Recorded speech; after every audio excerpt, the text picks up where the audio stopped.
talk about this and show you a couple of cool clips and talk about the whole nature of this series, which I just think is remarkable. So let me introduce our panel. And first of all, I'm going to introduce the executive producer. He is the director of many of it, and Emmy Award winner himself. Of course, you know so many of the things he's done, from Men in Black to The Addams Family to so many other things. Please welcome Barry Sonnenfeld.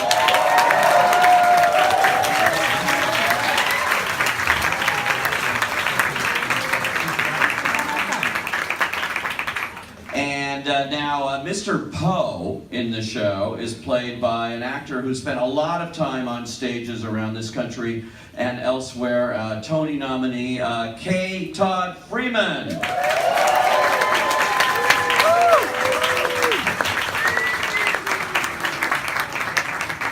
And you all know Aunt Josephine, one of the guest stars this year. She is an Emmy Award winner, an Oscar-nominated actress, and so many great things that she's done. Please welcome Alfre Woodard.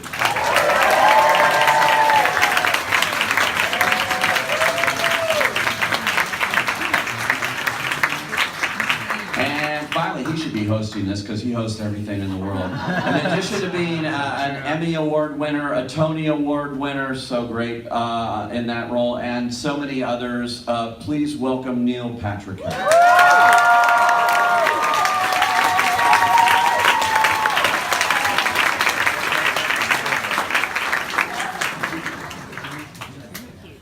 Hi guys. Hello. And welcome. Look at the crowd you drew here tonight. Very cool.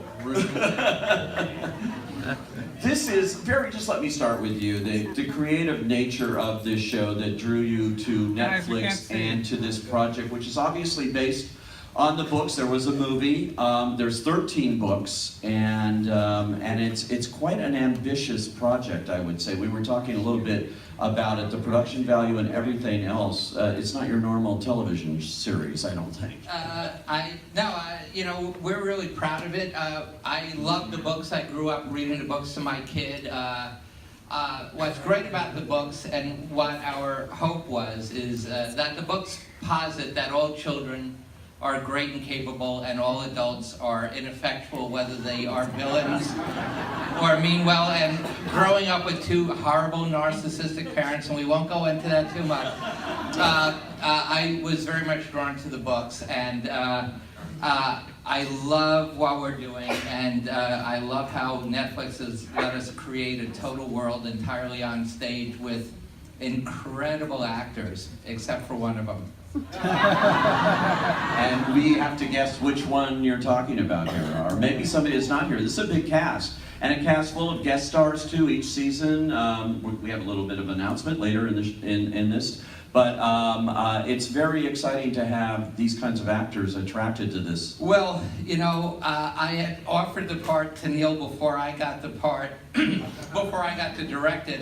We were having Thanksgiving dinner together at Kelly Ripa's house, and I said, "Wow, I'd never met Neil before." As you do. Yeah, exactly. And I said to Neil, who I had never met, I said, "Listen, I can't tell you anything about it, but I have this great thing that I'm trying to do, and if I get the part, and if you're available, would you like to do it?" I assumed it was porn.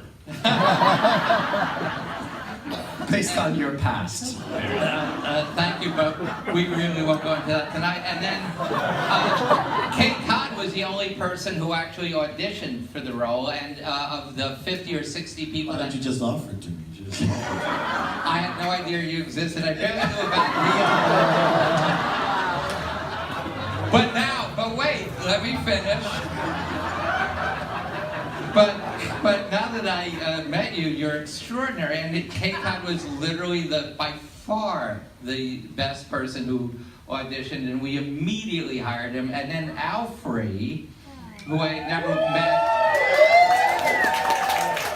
never met or worked with before, we hired her based on me having no idea really, again, who she was. But I knew that Larry Kasdan had worked with Alfre, and Larry told me that she was fantastic to work with, and he was incredibly right. And I love working every day with this group of people. This is one of the things that I love doing about the show mostly is that we're being as loyal as possible to the source material because we all have great affinity for it for a variety of reasons. And yet within that, we're able to cast people who would be unexpected in specific roles. And for someone like Alfre, when I heard that she was in the mix for Aunt Josephine, when I read the book, I did not consider your type as someone to be Aunt Josephine. No, I considered like an 85, like a really old, white, decrepit little scared woman. When I read it, that's what I thought. And then when your name was brought into the world, it expanded my mind in a way because I thought that's a fucking fantastic idea. Because Josephine is part of the VFD, if anyone who knows about the books and knows about the series, and through that she was fierce and formidable, which are two words that we use within the show.